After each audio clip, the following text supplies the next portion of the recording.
Good morning, children. Welcome to the Shivaji Group of Institution online classes. Kids, I am your Hindi teacher. Today I am going to take Hindi language class. बच्चों, पिछली कक्षा में मैंने आपको हिंदी में part 2 पूरा करा दिया था, बुक में भी और नोटबुक में भी। आज मैं आपको न्यू चैप्टर स्टार्ट करने जा रही हूँ, पार्ट 3 शब्द और वाक्य विचार। तो चलिए, आज मैं आपको शब्द और वाक्य विचार के विषय में पुस्तक में पढ़ाऊंगी। तो सभी बच्चे अपनी हिंदी लैंग्वेज की बुक ओपन करेंगे, स्वरांजलि, और मेरे साथ चैप्टर पढ़ेंगे और समझेंगे। पार्ट 3 शब्द और वाक्य विचार, पेज संख्या 13। शब्द है वर्णों का मेल, आओ पढ़े पढ़ाएं खेले खेल।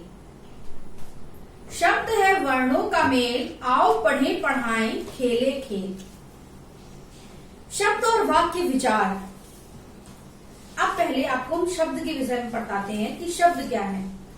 वर्णों के क्रमबद्ध सार्थक समूह को शब्द कहते हैं।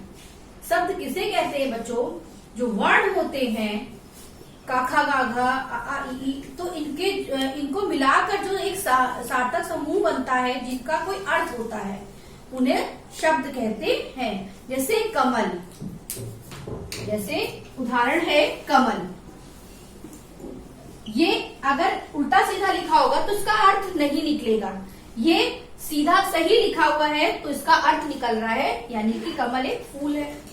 तो वर्णों के क्रमबद्ध सार्थक समूह को शब्द कहते हैं, जैसे कमल, फल आदि।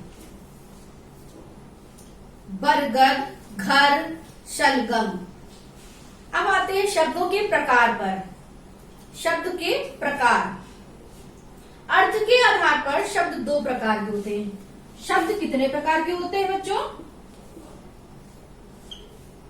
शब्द 2 प्रकार के होते हैं, सार्थक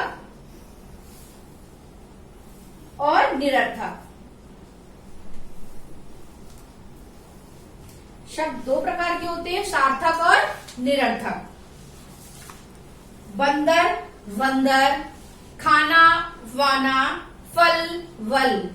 तो बच्चों, जिन शब्दों का अर्थ निकलता है उनको सार्थक शब्द कहते हैं, और जिन शब्दों का अर्थ नहीं निकलता है उन्हें निरर्थक शब्द कहते हैं। जैसे आपकी पुस्तक में उदाहरण दिया हुआ है बंदर, वंदर।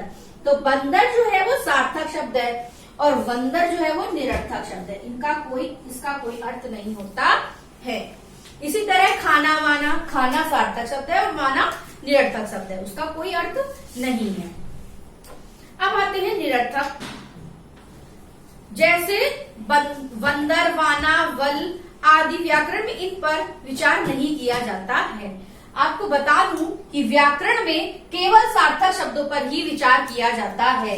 व्याकरण में केवल सार्थक शब्दों पर विचार किया जाता है, निरर्थक शब्दों में को नहीं पढ़ा जाता है। ये केवल साधारण बोलचाल की भाषा में साथ में बोल दिए जाते हैं। जैसे कि बंदर, वंदर बोला जाता है, खाना, वाना, खा लो। तो इस तरह से केवल सार्थक शब्दों का प्रयोग होता है व्याकरण में, निरर्थक शब्दों का प्रयोग व्याकरण में नहीं होता है। अब पढ़ते हैं वाक्य के विषय में।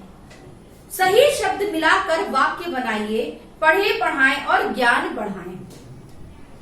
सही शब्द मिलाकर वाक्य बनाएं, पढ़े पढ़ाएं और ज्ञान बढ़ाएं।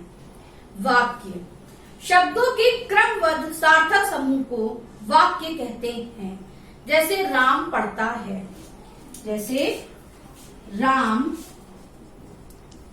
पढ़ता है। तो बच्चों, ये एक शब्द है, ये भी एक शब्द है और ये भी एक शब्द है। ये 3 शब्द मिलकर क्या बन गया? वाक्य बन गया। राम अलग है, पढ़ता अलग है अलग है। लेकिन जब ये तीनों एक साथ लगा दिए गए क्रमबद्ध समूह में, तो ये क्या बन गया? ये एक वाक्य बन गया। तो शब्दों के क्रमबद्ध सार्थक समूह को शब्द वाक्य कहते हैं। जैसे राम पढ़ता है, मछलियां तालाब में तैर रही हैं, पेड़ पर बंदर बैठे हैं, लड़कियां नाच रही हैं। तो इनमें जो शब्द है वो अलग अलग है, लेकिन जब इनको एक साथ लगा दिया गया तो ये क्या बन गए? वाक्य बन गए। अब आते हैं वाक्य के भेद। वाक्य के भी 2 भाग होते हैं। अभी हमने पढ़ा था शब्द के दो भाग, अब हम पढ़ रहे हैं वाक्य के दो भाग। वाक्य के भी दो भाग होते हैं। कौन कौन से? पहला उद्देश्य और दूसरा विधेय। पहला उद्देश्य और दूसरा विधेय। वाक्य के दो भाग होते हैं, कौन कौन से? उद्देश्य और विधेय। उद्देश्य में क्या है? जिसके विषय में बात कही जाए, जिसके विषय में बात कही जाए उसे उद्देश्य कहते हैं। और जो कुछ कहा जाए, अब जिसके विषय में जो कुछ कहा जा रहा है वो क्या होता है? विधेय होता है। जिसके विषय में बात हो रही है वो उद्देश्य है और जो कुछ कहा जा रहा है वो विधेय है। जैसे एग्जांपल हम अपनी तरफ से बता रहे हैं, राम पढ़ता है, तो राम क्या है? उद्देश्य, और पढ़ता क्या है? विधेय।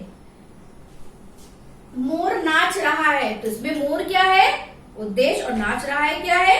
विधेय। बच्चा ताली बजा रहा है, तो बच्चा क्या है? उद्देश्य, उसके विषय में बात कही जा रही है। और क्या कहा जा रहा है कि वो ताली बजा रहा है, तो ताली बजा रहा क्या है? विधेय है। अध्यापक पढ़ा रहे हैं, अध्यापक उद्देश्य है और पढ़ा रहे हैं विधेय है। चित्र में मोर, बच्चे और अध्यापक के विषय में बात कही गई है, इसलिए वाक्य के उस अंश को उद्देश्य कहा जाएगा। दूसरे अंश में उनके द्वारा किए गए काम का वर्णन है कि नाच रहा है, ताली बजा रहा है और पढ़ा रहा है, इसलिए वाक्य उस अंश को विधेय कहा जाएगा। मैंने अभी आपको समझाया भी था। नीचे दिए गए वाक्यों और विधेय, नीचे दिए गए वाक्यों के उद्देश्य और विधेय पढ़िए और उनको समझिए। इधर उद्देश्य दिया है और उधर विधेय दिया है। माँ भोजन बना रही है, तो माँ क्या है? उद्देश्य है, और भोजन बना रही है विधेय है। मछलियां तालाब में तैर रही हैं, मछलियां क्या है? उद्देश्य है, तालाब में तैर रही क्या है? विधेय है। राम पढ़ रहा है, राम क्या है? उद्देश्य है, और पढ़ रहा क्या है? विधेय है। सीता लिख रही है, सीता क्या है? उद्देश्य है, और लिख रही क्या है? विधेय है। हमने सीखा। अब हम आपको संक्षेप में इस पाठ के विषय में बता दें। वर्णों के सार्थक समूह को वाक्य कहते हैं। वाक्य किसे कहते हैं? वर्णों के सार्थक समूह को वाक्य कहते हैं। अर्थ की दृष्टि से शब्द के दो भेद हैं। अर्थ की दृष्टि से शब्द के कितने भेद होते हैं? तो अर्थ की दृष्टि से शब्द के दो भेद हैं। निरर्थक शब्दों पर व्याकरण में विचार नहीं किया जाता है। मैंने अभी आपको बताया भी था कि व्याकरण में केवल सार्थक शब्दों पर विचार किया जाता है, निरर्थक शब्दों पर व्याकरण में विचार नहीं किया जाता है। शब्दों के क्रमबद्ध सार्थक समूह को वाक्य कहते हैं। वाक्य के दो भाग होते हैं। वाक्य के कितने भाग होते हैं? वाक्य के दो भाग होते हैं। तो मैंने आपको चैप्टर पूरा पढ़ा दिया है, एक्सप्लेन कर दिया है। आज के लिए इतना ही। आगे का कार्य मैं आपको अगली कक्षा में कराऊंगी। आपको इस पाठ को पढ़ना है, समझना है और बार बार इसको पढ़ने की प्रयत्न करना है। तो आज के लिए इतना ही। धन्यवाद। आपका दिन शुभ हो।